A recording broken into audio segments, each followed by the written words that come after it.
State roadways employees union और RSRTC retired employees association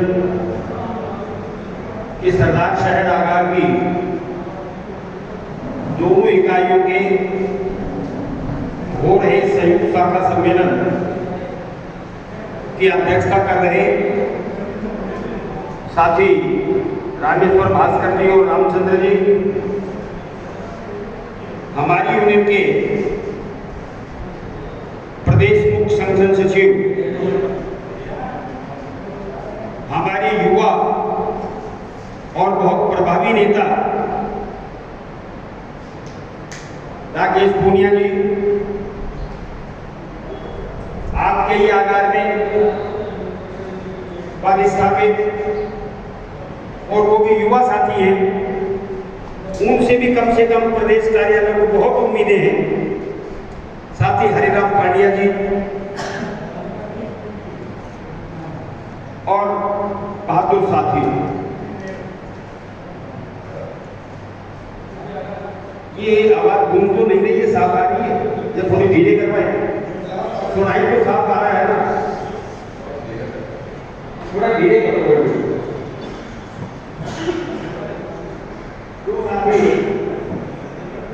सामने बैठे हैं, उनसे विनम्र निवेदन है कि कृपया जो सीटें खाली पड़ी हैं उस पर बैठे, तो ज्यादा ठीक लगेगा। वैसे तो बड़ी लोकतंत्र का जमाना है, आगे आ रही है क्या है।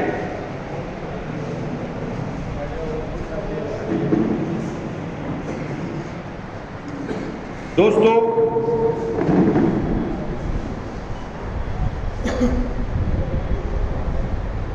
जो यूनियन का किसी भी संगठन का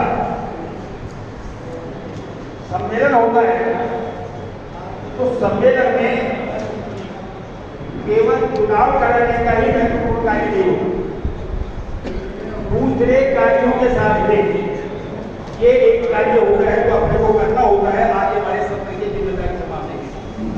बाकी तो सम्मेलन का तो मुख्य कार्य है। पिछला जो हमारा सम्मेलन हुआ और आज जो हमारा सम्मेलन हो रहा है, इस पीरियड में, इस अवधि में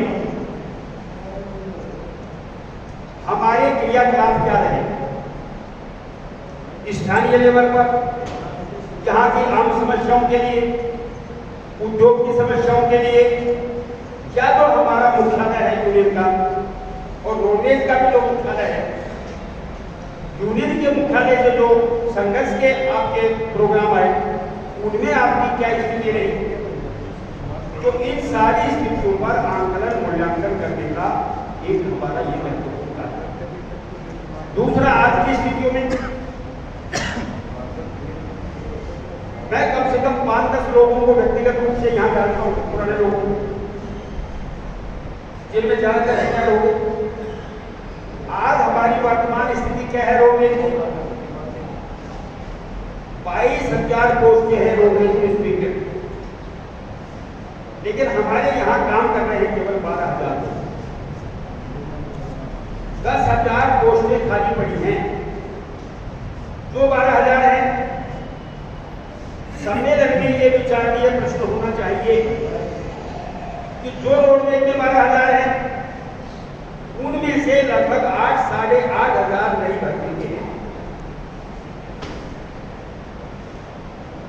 तो फिर पुराने लोग जिनकी सर्विस ज्यादा है, उनकी संख्या लगभग 4,000 ही हुई, और जो नई भर्ती के हैं उनकी संख्या उससे डबल हुई।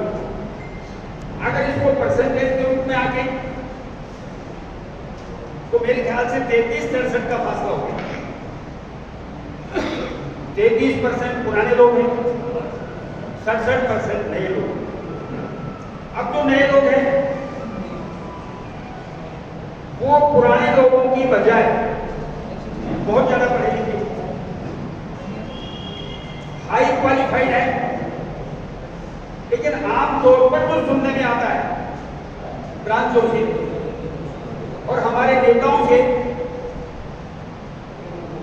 उनका कहना यह होता है कि साहब जो नए लड़के हैं उनकी यूनियन के प्रति आस्था कम है, उनका जुड़ाव कम है।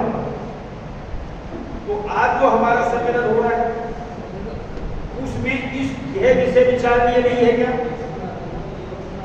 अगर नए लोगों का रुझान संगठन के साथ नहीं है या कम है तो संगठन तो नहीं चल सकता। संगठन कैसे चलेगा जब उनकी संख्या 8 साढ़े 8 हजार है? आज रोडवेज को चला कौन रहा है? रोडवेज को चला रहा है हमारा युवा कंडक्टर, युवा ड्राइवर, और तो हमारे कुछ संख्या में नहीं। तो रोडवेज को चलाने वाला तबका अगर यूनियन के साथ में मन से नहीं है तो भाई संगठन चलेगा क्यों? बताइए। और अगर संगठन नहीं चलेगा तो फिर हमारा शाखा सम्मेलन का क्या मतलब होगा? इसका परिणाम क्या रहने वाला है?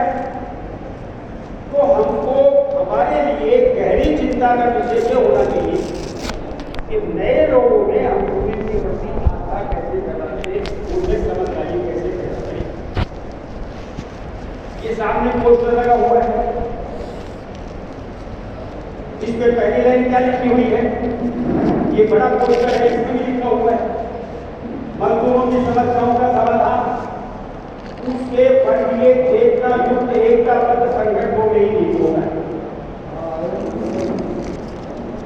अब जो हमारे नए लोग यहाँ पर बैठे हैं, जो क्वालिफाइड लोग हैं, उनको ये तो समझने की जरूरत है ना ये वर्गीय चेतना क्या होगी। अगर वर्गीय चेतना को समझ जाएंगे तभी तो वर्गीय चेतना के तहत एकताबद्ध आंदोलन की बात होगी। अगर वो वर्गीय चेतना को ही नहीं समझ रहे तो आपके साथ जुड़ेंगे कैसे? तो मैं कहना चाहता हूं, पहली बात, हम उद्योग के कर्मचारी हैं और कानून में जो संस्थान उद्योग की परिभाषा में आता है उस पर श्रम कानून लागू हो गए, लेबर लॉज लागू हो गए हैं। और लेबर लॉज किस पर लागू होंगे? वो लेबर पर होंगे। लेबर को हिंदी में क्या कहते हैं? मजदूर। तो जो हमारा युवा तबका है वास्तव में दिल से क्या वो अपने आप को मजदूर भी मानने को तैयार है? अगर वो मजदूर मानने को तैयार नहीं तो मजदूर की समझ कैसे प्राप्त करेंगे? मजदूर अपने आप को मजदूर मानेगा तो मजदूर का आदर करेगा ना। अगर वो अपने आप को मजदूर मान ही नहीं रहा तो फिर मजदूर से तो उसको लगाव नहीं है।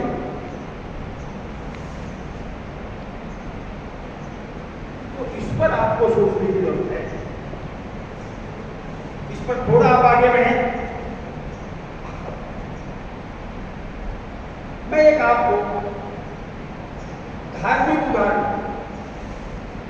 जिसमें हमारे दूसरे धर्म के लोग भी हैं, बाबू गांधी भी हैं, जो मैं कहने जा रहा हूं वो मोटी मोटी बात इनको भी मालूम है, बाकी सब लोगों को आपको मालूम है। हमारे धर्म में, हमारे धर्म का मतलब हिंदू धर्म की बात कर रहा हूं, 3 सबसे बड़े देवता कौन है? बताओ ना, एक सबको मालूम है। अरे मैं बताओ ना कौन से बड़े देव हैं? कौन? ब्रह्मा विष्णु महेश। सबको मालूम है, बोलते नहीं है भाई। ब्रह्मा विष्णु महेश। ब्रह्मा को क्या काम दे रखा है? क्या काम है ब्रह्मा का? धर्म ने क्या कह रखा है ब्रह्मा को? रचना। रचना मतलब प्रोडक्शन। प्रोडक्शन मतलब उत्पादन। उत्पादन करने का काम, पैदा करने का काम, रचना करने का काम, बनाने का काम वो ब्रह्मा का है। ब्रह्मा की शादी किससे कराई?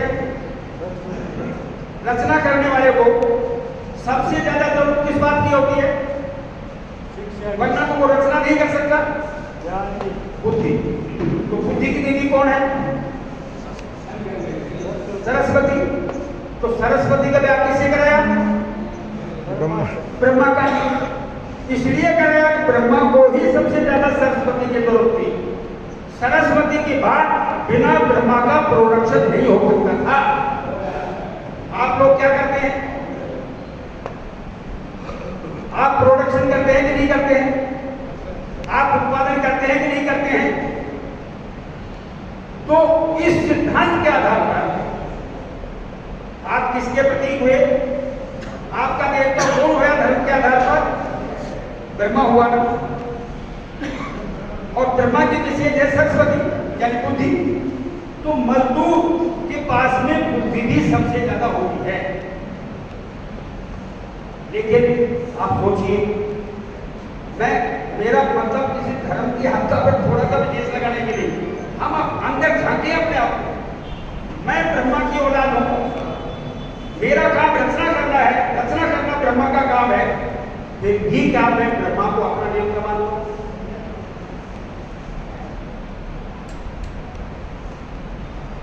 हिंदुस्तान में ब्रह्मा के कितने मंदिर हैं?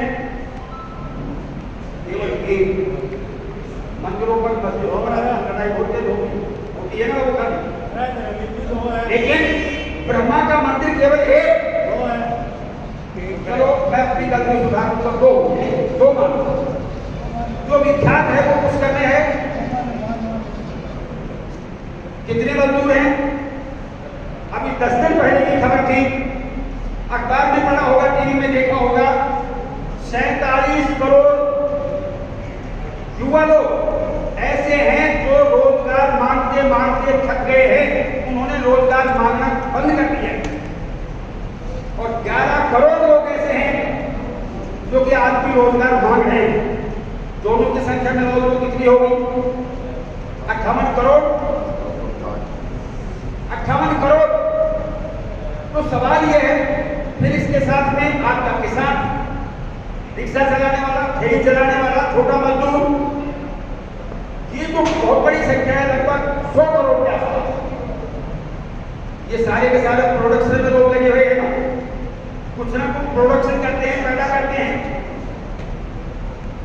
और इनका देवता ब्रह्मा और जिसका मंदिर ये 100 करोड़ लोग जिनका मंदिर एक।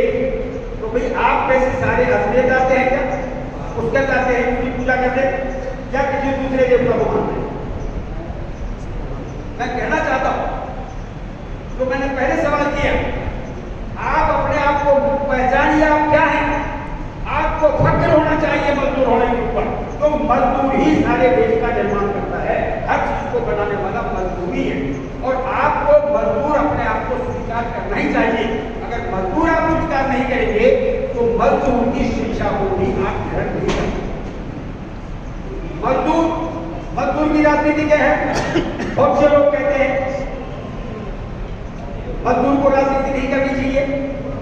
जो राजनीति कर रहे हैं बड़े बड़े लोग, राजनेता, वो कहते हैं कर्मचारियों को राजनीति में हिस्सा नहीं लेना चाहिए, विद्यार्थियों को राजनीति में हिस्सा नहीं लेना चाहिए, मजदूरों को नहीं लेना चाहिए, किसानों को नहीं लेना चाहिए।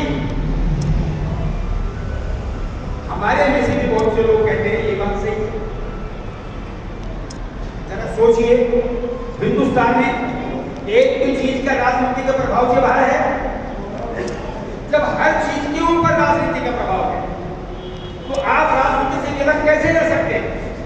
जब सारे फैसले राजनीति करती है, या आपकी तकदीर राजनीति राजनेता लोग लिख रहे हैं, तो आप राजनीति से अलग कैसे हो सकते हैं? लेकिन मजदूर की राजनीति क्या? मजदूर की राजनीति केवल मोदी का लोग नहीं है, मजदूर की राजनीति केवल कांग्रेस का लोग नहीं है। मजदूर की राजनीति का आधार क्या है? कि जो मजदूर और उसके संस्थान, जहां मजदूर काम कर रहा है, उसके कारखाने, उन दोनों का अगर कोई सरकार फेवर कर रही है, उसको बचा रही है, उसकी सुरक्षा कर रही है, आपको सुविधा दे रही है, तो उस सरकार की नीतियां मजदूरों के हक में है। बात सही कह रहा हूं कि नहीं कह रहा हूं? अगर कोई सरकार की नीति ऐसी है जो उसके संस्थान की भी खिलाफत कर रही है, उसके संस्थान संविधान को भी कमजोर कर रही है, उसको भी वो तोड़ना चाहती है और आपकी सुविधाओं में जो वो कटौती करना चाहती है, तो आपको आलोचना करनी चाहिए कि नहीं? तो भैया आप आलोचना करेंगे तो लोग कहेंगे आप राजनीति कर रहे हो। तो भाई अगर हम ऐसी राजनीति भी नहीं करेंगे तो हम करेंगे क्या? ये है मजदूर की राजनीति। हमारा कोई व्यक्तिगत विरोध मोदी से नहीं है, कोई व्यक्तिगत विरोध कांग्रेस से नहीं है। हम उस राजनेता के या उस पार्टी के समर्थक हैं जो हमारे उद्योगों का कर्मचारियों का हिस्सा है, और उसकी खिलाफत हमको करनी चाहिए जो हमारे उद्योगों का और हमारी सुविधाओं का ख्याल नहीं रखते। आज पोजीशन क्या है? ये इलाका जहां हम खड़े हैं आप, इस इलाके में मेरे ख्याल से बहुत से ऐसे गांव होंगे जहां से बच्चे विदेशों के अंदर, खासकर अरब कंट्रीज में तो काफी है। आप किसी दूसरे देश में खड़े हैं और दूसरे देश के किसी हवाई अड्डे पर खड़े हैं, और सपोज उस हवाई अड्डे पर 100 हवाई जहाज खड़े हैं, और उनमें से एक हवाई जहाज ऐसा खड़ा है जिस पर लिखा हुआ है एयर इंडिया, और वो एयर इंडिया जो लिखा हुआ है वो आपको दिख रहा है, तो आपको कैसा आभास होगा? अगर दुबई में आप खड़े हो तो कैसा आभास होगा? 100 हवाई जहाज खड़े हैं अड्डे पर, एक हवाई जहाज ऐसा है जिस पर एयर इंडिया लिखा हुआ है, तो कैसा महसूस होगा? जैसे मेरे सामने भारत देश खड़ा है, खाली वो एक हवाई जहाज आपको एहसास करा देगा कि मैं हिंदुस्तान के दर्शन कर रहा हूं, हिंदुस्तान मेरे सामने खड़ा है। आज स्थिति क्या है उस एयर इंडिया की? आज से केवल 2 साल पहले इसी मौजूदा सेंट्रल सरकार ने 1 लाख करोड़ रुपया ये कहकर उसमें लगाया कि एयर इंडिया की हालात खराब है, हम इसका पुनरुद्धार कर रहे हैं। कितना लगाया? 1 लाख करोड़, और फिर 50,000 करोड़ रुपया फिर लगाया। वो इसलिए लगाया कि भाई यहाँ विमान जो है, हवाई जहाज है, वो नाकारा हो गए, जैसे अपनी बस हो गई, चलने के काबिल नहीं, कंडम हो गए। 111 नए विमान खरीदे गए 50,000 करोड़ रुपए से। तो टोटल राशि कितनी होगी भाई? 1.5 लाख करोड़। 1 लाख करोड़ पहले लगाए, 50,000 बाद में लगाए, 1.5 लाख करोड़। और पहले की तो संपत्ति होगी, एयर इंडिया कोई आज का तो है नहीं, तो 1.5 लाख करोड़ तो नए नए लगाए, पहले की भी संपत्ति है, और टोटल मिलाकर टाटा को कितने में बेचा? केवल 18,000 करोड़। समझ गए कितने में बेचा? तो ये स्थिति, ये तो सरकार की नीति है। इससे सार्वजनिक क्षेत्र मजबूत होगा क्या? वहां के कर्मचारी खुशहाल होंगे क्या? और जब सेंट्रल गवर्नमेंट की नीति ऐसी है तो जो स्टेट गवर्नमेंट है उनकी नीतियां प्रभावित नहीं होंगी क्या? आज हमारे पब्लिक सेक्टर की हालत क्या है? कोई भी सरकार पब्लिक सेक्टर को मजबूत करना नहीं चाहती, बढ़ाना नहीं चाहती, उसको कमजोर करना चाहती। तो ये हमको समझना पड़ेगा कि इस हुकूमत की क्या नीति। इसको हम समझेंगे तो हमारा लगाव संगठन के प्रति होगा, वास्तविक लगाव होगा कि भाई हमको इस संगठन के साथ रहना क्यों चाहिए। तो ये जो सारी स्थितियां चल रही है सेंट्रल गवर्नमेंट की, ये हमारे संस्थानों के खिलाफ चल रही है, हमारे मजदूरों के खिलाफ चल रही है। पिछली हुकूमत जो राजस्थान में थी बीजेपी की, सरकार के आते ही ऐसे हमले किए, अगर वो हमले लागू हो जाते रोडवेज पर तो मेरे ख्याल से आज आपको ये सम्मेलन करने की जरूरत नहीं पड़ती। आज से पहले ये रोडवेज खत्म हो चुकी होगी। हमारे पास केवल राष्ट्रीयकृत मार्ग की चीजें 12.64%, आज 1% भी हमारे पास राष्ट्रीयकृत मार्ग नहीं है। रोडवेज के पास 1% भी राष्ट्रीयकृत मार्ग नहीं है। नया बस अड्डा प्राधिकरण बना दिया था 6 अक्टूबर 2016 को, तो वसुंधरा ने ऐलान कर दिया था कि सिंधी कैंप से लोग परिवहन की गाड़ी अंदर जाएंगे संचालित होगी। अगर रोडवेज का कर्मचारी जिसमें सेवानिवृत्त कर्मचारी शामिल था, अगर वो मुकाबला नहीं करते सिंधी कैंप पर और 6 अक्टूबर को लोक परिवहन की सेवा की गाड़ी सिंधी कैंप के अंदर चली गई होती, तो आज रोडवेज जिस भी हालत में है, जैसी हालत में उसकी याद है, क्या आज की हालत में भी मुझे देख पाते क्या आप लोग? बिल्कुल खत्म हो चुकी।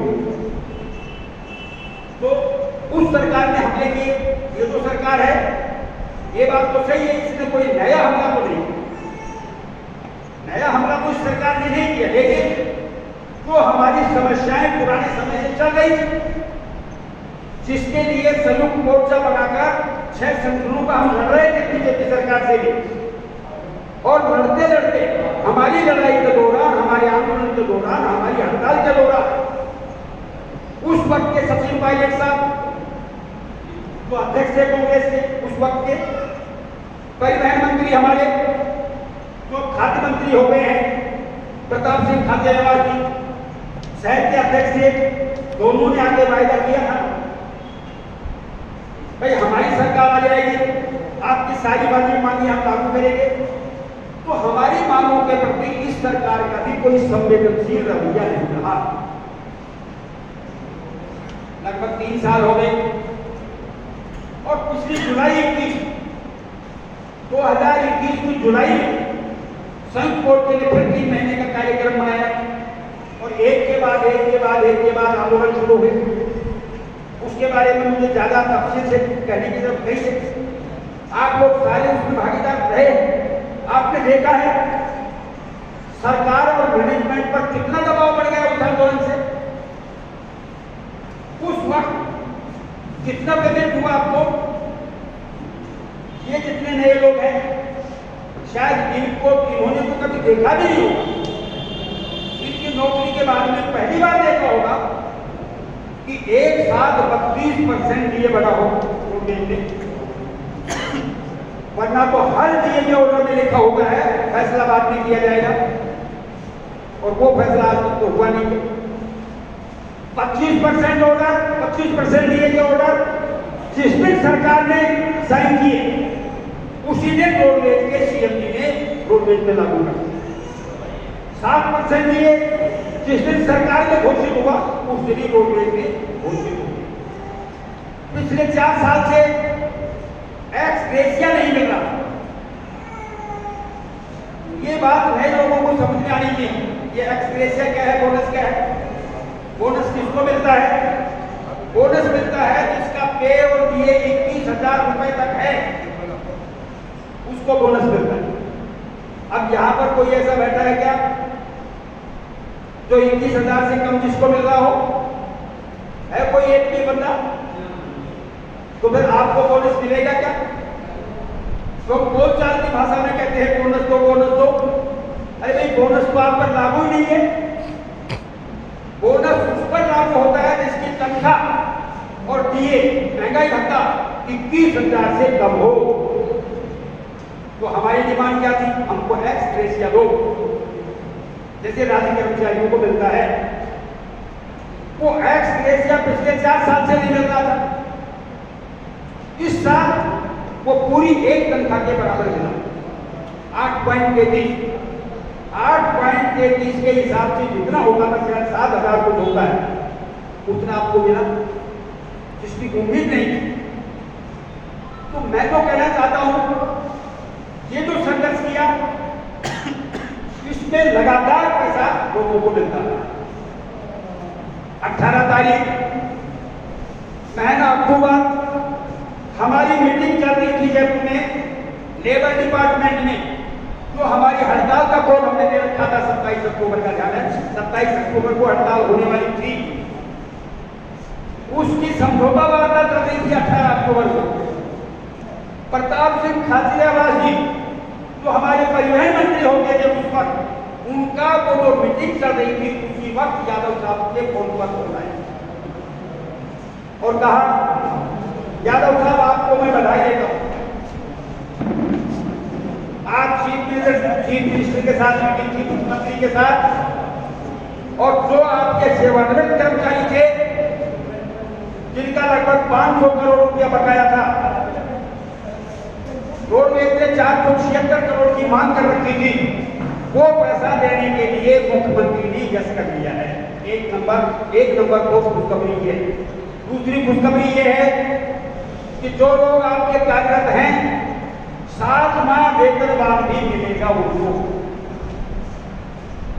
ये बात करती है 18 अक्टूबर 2021। उसके 2 दिन बाद मीटिंग होती है, चीफ मिनिस्टर साहब मीटिंग बुलाते हैं और पिछले 3.5 साल में, ये आपको ध्यान करने की बात है, ऐसे हमारे बहुत से संगठन हैं राज्य कर्मचारियों के, तो कोई संगठन कहता है मेरे पीछे 4 लाख लोग हैं, कोई कहता है 5 लाख है और कोई वो 8 लाख का दावा कर देता है। इतने कर्मचारियों के हमारे महासंघ हैं, एक भी संगठन से उसके नेता से चीफ मिनिस्टर की कभी भी मुलाकात हुई है। पहली मुलाकात अगर हुई है तो वो सेंट्रल ट्रेड यूनियन के नेताओं के साथ मुख्यमंत्री की होती है और उस मीटिंग में भी रोडवेज की तरफ से जो हमारे सबसे वरिष्ठ नेता हैं ओमर अहमद यादव, वो उस मीटिंग में जाते हैं। और वहां पर जितने दूसरे संगठन थे उन्होंने कहा रोडवेज के मुद्दे केवल यादव साहब ही रखेंगे। सबसे पहले उस मीटिंग में लगभग 40 मिनट तक रोडवेज के मुद्दे रखे यादव साहब ने। वो बड़े ध्यानपूर्वक सुने और उन्होंने कहा यादव साहब मैं समझ गया हूं, आपके सेवानिवृत्त कर्मचारियों का भुगतान होगा और ये भी मैं आश्वासन देता हूं कि आपको 700 वेतनमान मिलेगी। और दूसरी जो समस्याएं हैं उनके लिए भी हम हमारे अधिकारियों की मीटिंग बुलाएंगे, उस पर हम निर्णय करेंगे। ये सारी बात होने के बाद संघ कोर्ट ने मीटिंग की और विचार किया, भाई राजस्थान में इससे बड़ा तो कोई राजनेता है नहीं, मुख्यमंत्री से बड़ा कौन है। मुख्यमंत्री ने सार्वजनिक रूप से मीटिंग की है, मीडिया में भी आए हैं, उसने प्रेस नोट भी जारी किया है। इस आधार पर अपने को आंदोलन स्थगित कर देना चाहिए ताकि कम से कम हमारे पास कहने को यह रहे कि भाई हमने तो आपकी बात पर विश्वास करके हमारा आंदोलन समाप्त किया, उनके ऊपर वो उस बात का असर रहे। अगर वो आंदोलन लागू नहीं करेंगे तो भाई ये आंदोलन तो हम दोबारा नहीं कर सकते। तो ये हमने आंदोलन स्थगित किया। उसके बाद अक्टूबर और नवंबर में पेमेंट हुआ, रिटायर हुआ। जहां पर अगर कुछ ऐसे लोग बैठे हैं जिनको पेमेंट मिला,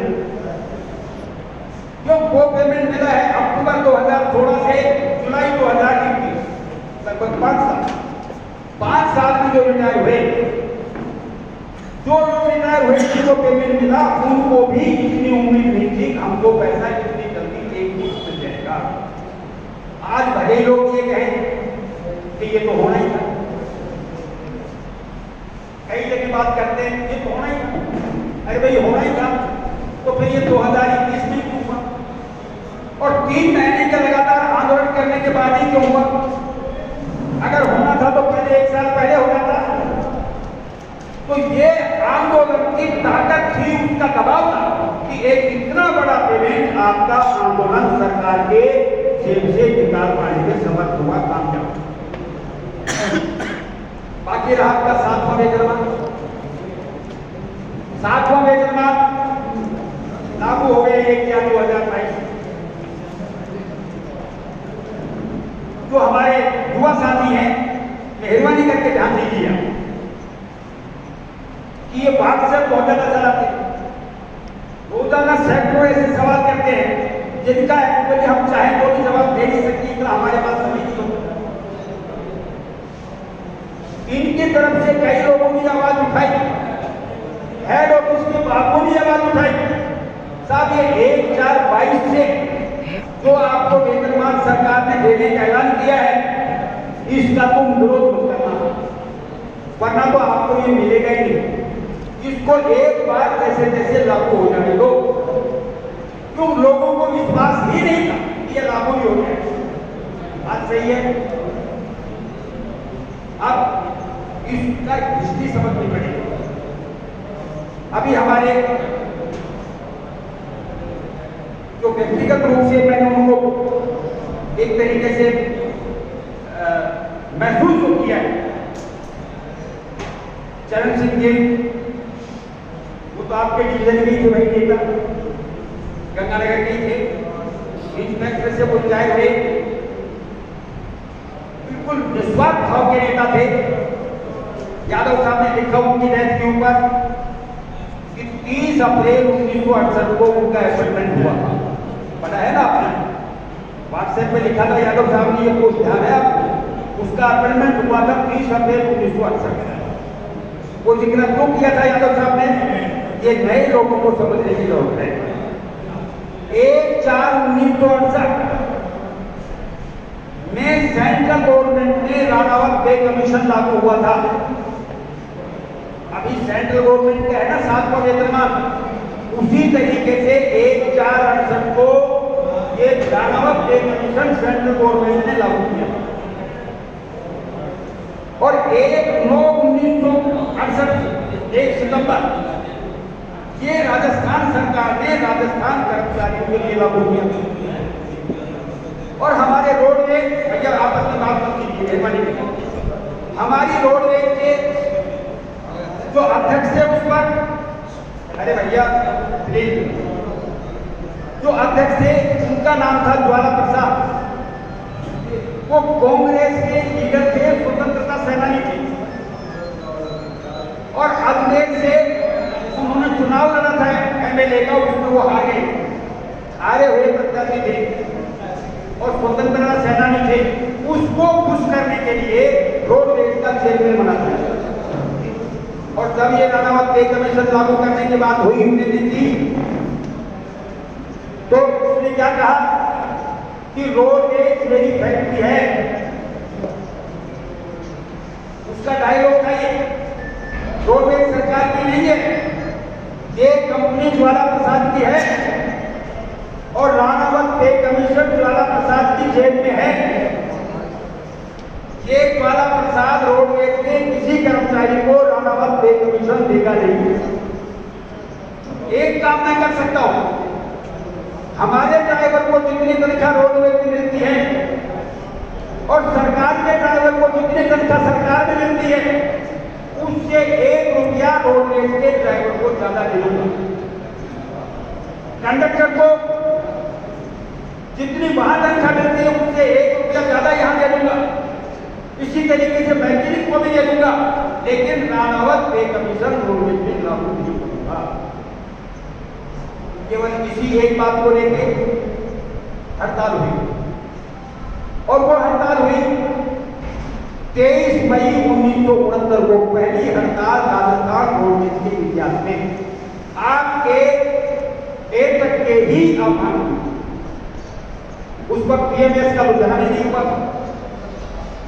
पीएमएस तो रोडवेज में पैदा ही कब हुआ है, 75 में, C2 पैदा हुई है 70 में। ये बात मैं कब के बता रहा हूं 68 की। तो सवाल ये,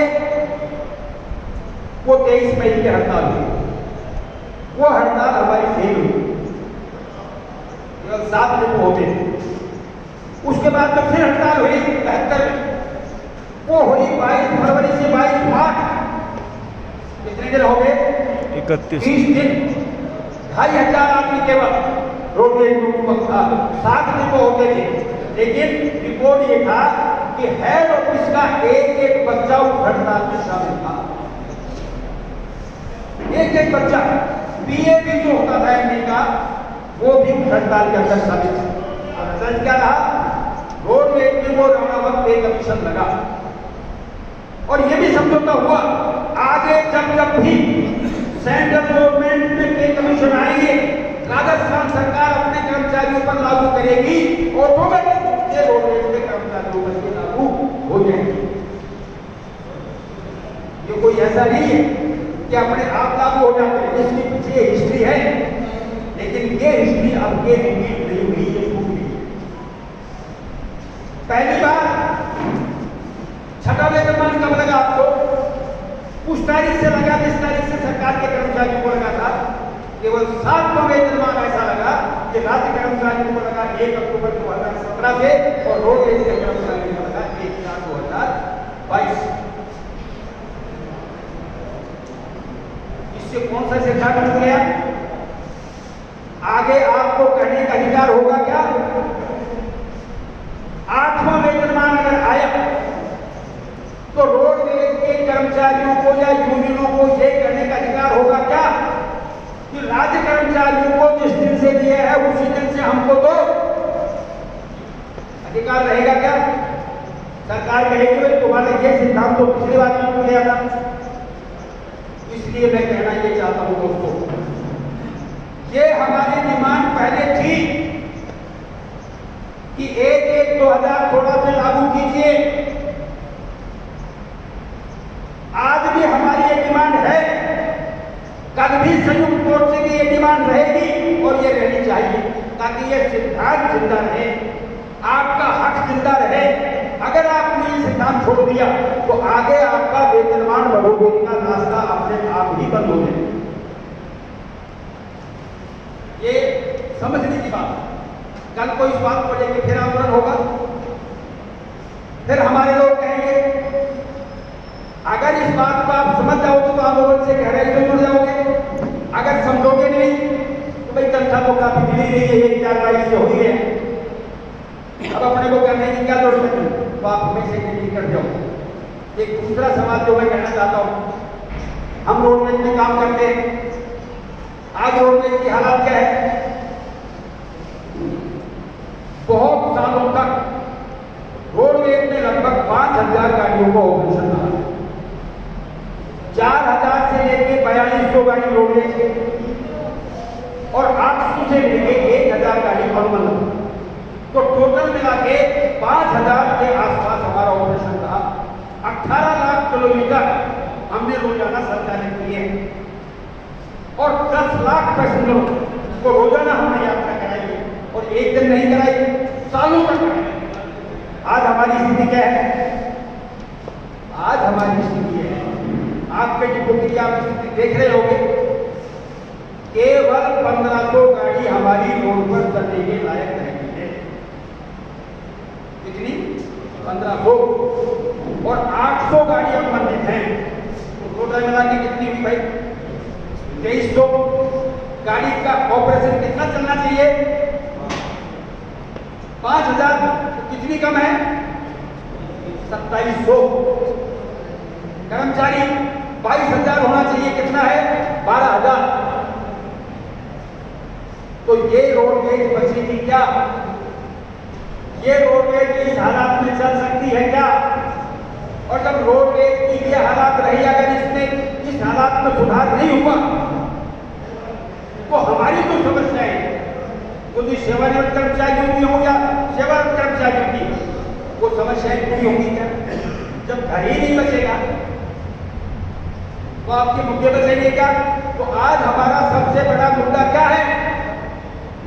हमारा सबसे बड़ा मुद्दा है कि रोडवेज के पास तो आर्थिक हालात ऐसी है, वो एक भी गाड़ी खरीद नहीं सकती।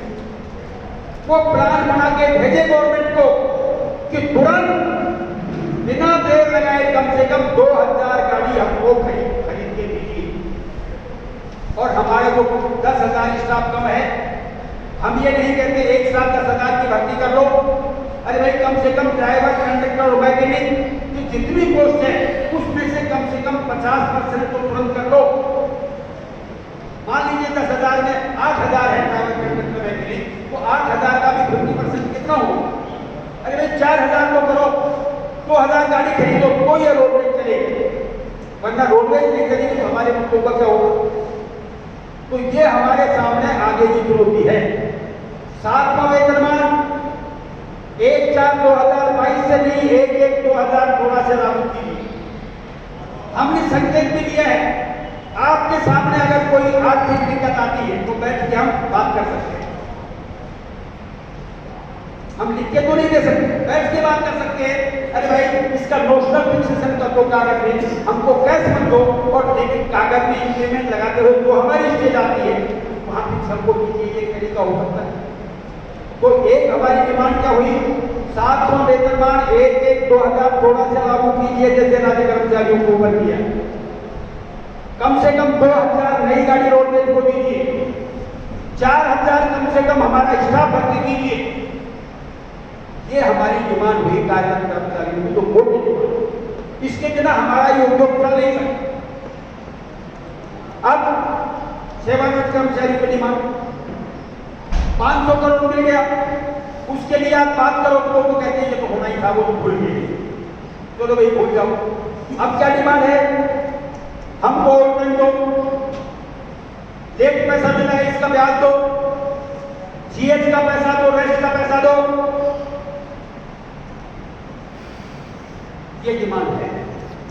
ये डिमांड हमारा जो रोडवेज में नौकरी करते हैं उनकी भी है भाई, ओवरटाइम तो वो भी करते हैं ना, जीएस तो उनके भी ड्यू होते हैं, रेस्ट तो वो भी करते हैं, नाइट अलाउंस का पैसा तो उनको भी मिलना चाहिए बैंक तारीख से। तो अब एक ऑर्डर हमारे जो नए सीएम के साथ जो अभी चल रहे हैं, ज्यादातर इनकी छवि ऐसी बन गई है कि ये तो पता नहीं हमारे सीएम जी नहीं है, कोई देवता ही बन गया है। ऐसी छवि हमारे कर्मचारियों की इसकी बनी। कारण क्या, जैसा मैंने बताया आंदोलन चल रहा था, सरकार से पैसा आ रहा था, उनका पैसा आ रहा था, तो ये दोनों हाथों से पैसा हमको दे रहे। तो हमारे दिमाग में आया कि भाई ये सीएम जी दे रहा है, तो भाई सीएम जी तो नहीं दे रहा था, वो तो सरकार से पैसा आ रहा था, खाली सीएम जी तो बांट रहा था। पिछली बार अप्रैल की तनख्वाह किस तारीख को मिली थी, याद है या भूल गए? पिछली बार तनख्वाह किस तारीख को मिली थी? 17 को आई थी, 17 को रिलीज हुई, 17 तारीख को मिली थी। अप्रैल की तनख्वाह 17 मई को मिली थी और आज ये 11 तारीख का आपका सम्मेलन हो रहा है। मई की तनख्वाह मिल गई, आपने फोन ऑन भी किए होंगे, किसी से पूछा होगा कब तक मिलने की उम्मीद है, कोई समाचार मिला है कि किसी को? मैं आपको बता रहा हूं, कम से कम 1 सप्ताह और इंतजार कीजिए, कम से कम बता रहा हूं, हो सकता है 20-22 की आ जाए तो कोई ताजुब की बात नहीं। तो भाई अब हमारे सीएम जी साहब को क्या हो गया, उस वक्त तो डी भी दे रहे थे, बोनस भी दे रहे थे, ये भी ले जाओ वो भी ले जाओ, अब पैसा नहीं है, सरकार के ऊपर निर्भरता है, सरकार देगी तो हमको तनख्वाह मिलेगी, सरकार देगी पैसा तो हमको पेंशन मिलेगी, और अगर सरकार देगा तो हमको आपका ऑर्डर मिलेगा, जीएस का पैसा मिलेगा।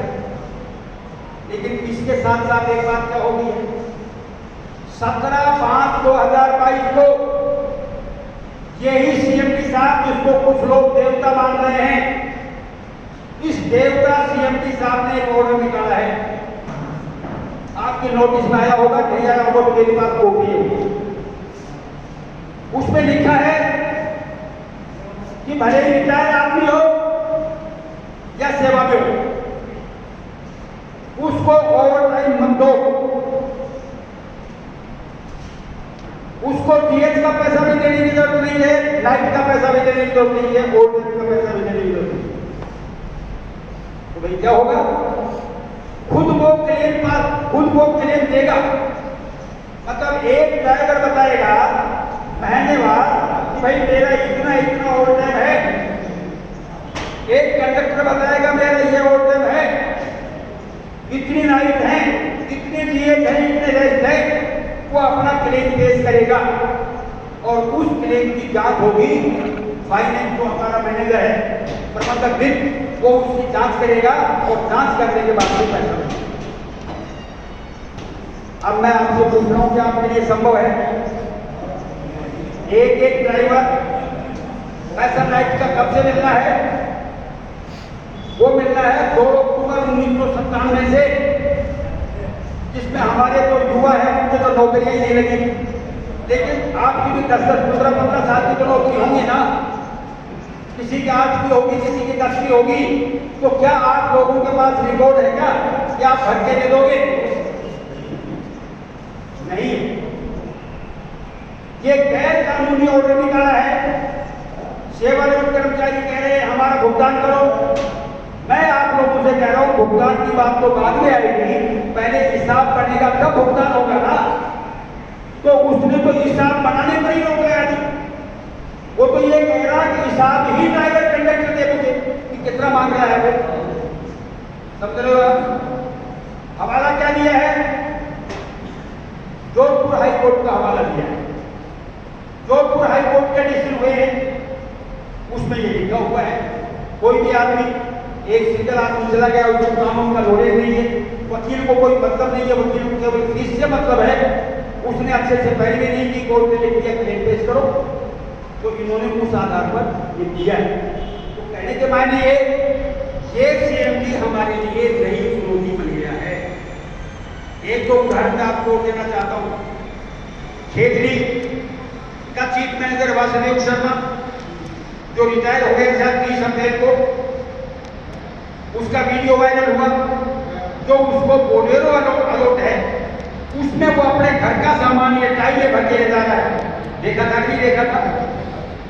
एक हमारा धौलपुर का ड्राइवर जिसने वो गाड़ी की फोटो डाल दी थी, जो आदमी चढ़े तो वो इतना खड्डा था पहले उसमें जाके फंस जाए, उसको सस्पेंड करके उसका हेड कर दिया आपका फरोज, मालूम है ना आपको? वो एमपी धौलपुर का, उसको भी सस्पेंड करके फरोजी कर दिया। अब उस एमओ को तो बहाल करके वापस एमओ बना के लगा दिया धौलपुर, लेकिन वो ड्राइवर आज भी सस्पेंड। खेतड़ी चीफ मैनेजर का कोई जो है एक्शन नहीं, किसी तरीके का कोई एक्शन नहीं। ऐसे ही हमारे 4 कर्मचारी, जिसमें एक ड्राइवर, 2 मैकेनिक, एक एसएसआई, तिजारा डिपो के, उनको सस्पेंड किया था। ध्यान है आपको? कहानी क्या थी? वहां का जो एमओ है वो करप्शन में पकड़ा गया, एसीबी में पकड़ा गया, और उसने आके सीएमडी को कह दिया साहब मैं तो ईमानदार हूं, मेरे को तो इन्होंने फंसा दिया, तो उनको ही सस्पेंड कर दिया, इसी आधार पर सस्पेंड कर दिया, कोई लिखित में शिकायत नहीं। एक शिव कुमार चीफ मैनेजर होते थे जयपुर डिपो में, उसको भी एसीबी ने पकड़ा, 7,000 की रिश्वत लेके हुए, उसको उसके खिलाफ केस करने के लिए अनुमति नहीं दी सीएमडी साहब। कानून है जब तक हेड ऑफ डिपार्टमेंट अनुमति नहीं देता तब तक उसके खिलाफ, अधिकारी के खिलाफ केस नहीं कर सकता। तो शिव कुमार को बचा दिया। तो मैंने जो उदाहरण दिया है इसलिए कि सीएमडी साहब क्या कर रहे हैं, जो रोडवेज के हित को लेकर कर्मचारी किसी भी तरीके की सूचना दे रहा है या कोशिश कर रहा है, उसके खिलाफ एक्शन कर रहे हैं। जो लोग करप्शन में इन्वॉल्व है, जो रोडवेज के साधनों का दुरुपयोग कर रहे हैं, उनका बचाव कर रहे हैं। तो भाई ये रोडवेज के हित में है ये काम या रोडवेज के खिलाफ है? संवादहीनता है। कोई भी समस्या है तो मैनेजमेंट जब तक नहीं बैठेगा, ऑफिसर नहीं बैठेगा, बात होगी क्या? उन्होंने संवादहीनता की स्थिति कर रखी है। अभी 10 तारीख 8 तारीख को हमको टाइम दिया मिलने के लिए, हमने 11 बजे, वो डेट रहे 12 बजे, 12:30 बजे उन्होंने कहलाया भाई हम आपसे बात क्या करें, आपने तो सुप्रीम कोर्ट में हमारे खिलाफ केस किया। सुप्रीम कोर्ट में कौन सा केस किया है? ये नाइट अलाउंस पर ये केस किया है। जब लागू उन्होंने नहीं किया, जो लोग कार्यरत हैं उनको तो night out day out allowance मिल रहा है, लेकिन एरियर को नहीं मिला था। मैं तो सेवा वालों को, मैं सेवा लेने को, उसका हमने कर दिया, वहां पर लगा दी अवमानना याचिका। अवमानना याचिका लगा दी, आपने अवमानना याचिका क्यों लगाई, इसलिए मैं आपसे बात नहीं करता। तो इसका क्या अर्थ है? इसका मतलब जैसा मैं कहूं वैसा वैसा करोगे तो मैं बात करूंगा। तो भाई ऐसा तो कोई संगठन नहीं कर सकता ना। ये संगठन तो ऐसा है, इसलिए बहुत से IAS देखे हैं भाई, जेलों को भी हम देख लेंगे। कोई ऐसा थोड़ी कि भाई हम इन सारी चीजों से डर जाएगा सर, हम मुकाबला करेंगे। और अभी मैं आपको कह रहा हूँ 3-4 दिन के अंदर यूनियन की तरफ से जो लेटर CMD को जाएगा वो आपके पास आ जाएगा। सारी चीजों को घटना बता रहा हूँ, ये सब